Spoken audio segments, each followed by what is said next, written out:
أعوذ بالله من الشيطان الرجيم.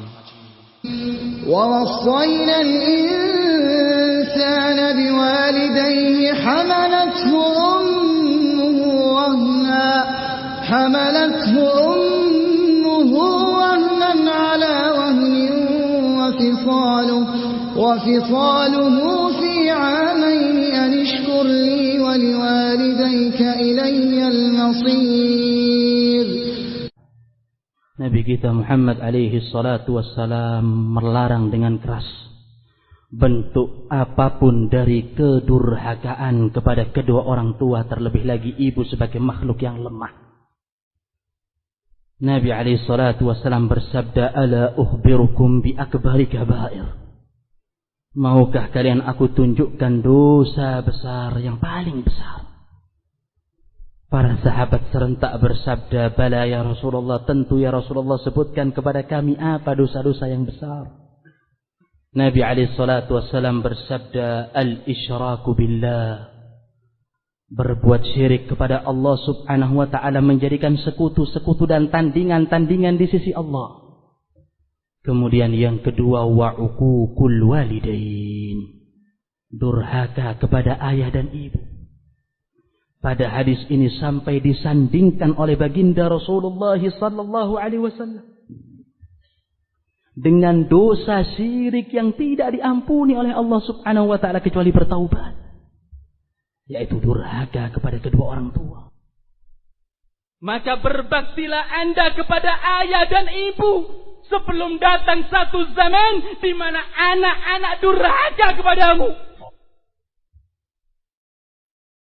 Beberapa waktu yang lalu dikisahkan di salah satu negeri Arab, seorang wanita umurnya 50 tahun.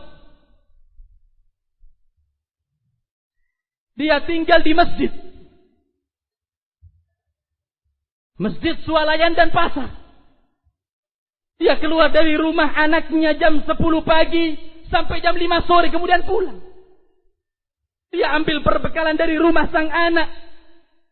Dia bawa ke masjid. Dia berwudu di sana. Dia sholat di sana. Dia istirahat di sana. Dan dia menyantap makanannya di sana. Dan anak bekerja di kantor. Mulai jam 10 pagi sampai jam 5 sore. Kenapa para hadirin dimuliakan Allah subhanahu wa ta'ala? Karena dia tidak mau mengganggu kehidupan anak yang selalu mendengarkan perkataan istri. Kemudian membangkang kepada ibunya. Dia tidak mau mengganggu kehidupan anaknya, buah hati dia. Dia rela keluar dari rumah setiap hari. Karena sang anak lebih mengedepankan perkataan istri. Kemudian menghardik sang ibu tersebut. Dia lebih senang tinggal di masjid. Dan mengadu kepada Allah subhanahu wa ta'ala di zaman yang penuh dengan kedurhakaan. Demi Allah, apabila Anda punya istri secantik bidadari, bagus fisiknya, indah rupanya, elok wajahnya, tidak akan bisa menyamai kebaikan kedua orang tua. Akan tetapi kita hidup di zaman yang barometer sudah terbalik.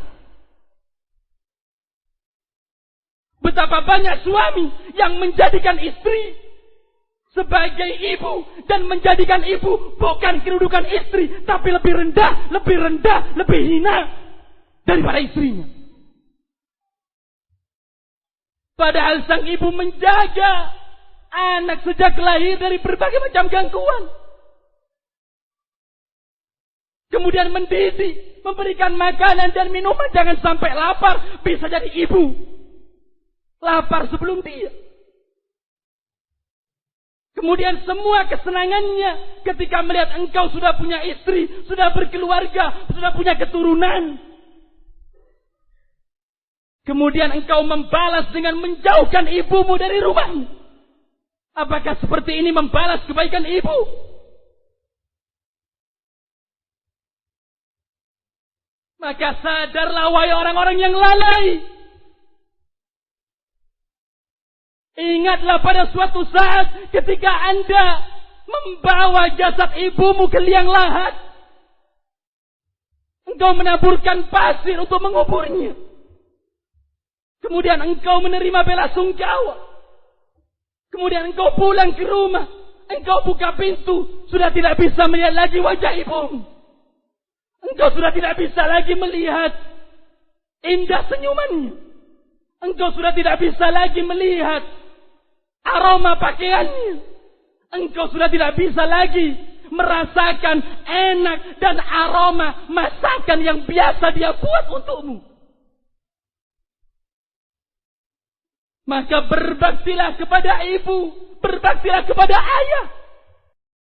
وَقَضَى رَبُّكَ أَلَّا تَعْبُدُوا إِلَّا إِيَّاهُ وَبِالْوَالِدَيْنِ إِحْسَانًا إِمَّا يَبْلُغَنَّ عِندَكَ الْكِبَرَ أَحَدُهُمَا أَوْ كِلَاهُمَا فَلَا تَقُل لَّهُمَا أُفٍّ وَلَا تَنْهَرْهُمَا وَقُل لَّهُمَا قَوْلًا كَرِيمًا واخفض لهما جناح الذل من الرحمة وقل رب ارحمهما كما ربياني صغيرا.